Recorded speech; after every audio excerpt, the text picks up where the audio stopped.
Maybelline 一切把手把妈妈对被没别来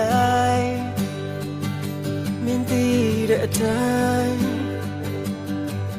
乱喊那真是要被戏路 Maybelline တူတူဆောက်တည်ခဲ့တဲ့စိတ်ကူးတဲ့ကအချိန်ငယ်လေးရောပြန်လဲတွေးမိတိုင်းနာကြည့်ရင်မုန်းလိုက်ဖို့ဆုံးစည်းခွင့်နိုင်ရကွာဝေးခြင်းရဲ့လေစားမှုတွေဖို့အရာရာအဆင်ပြေတယ်မမေ့နိုင်တာတစ်ခုတည်းကလို့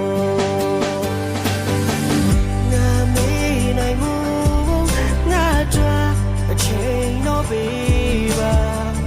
ပြတ်သားနိုင်မှုပြောသလားမလွယ်သေးလို့ပါ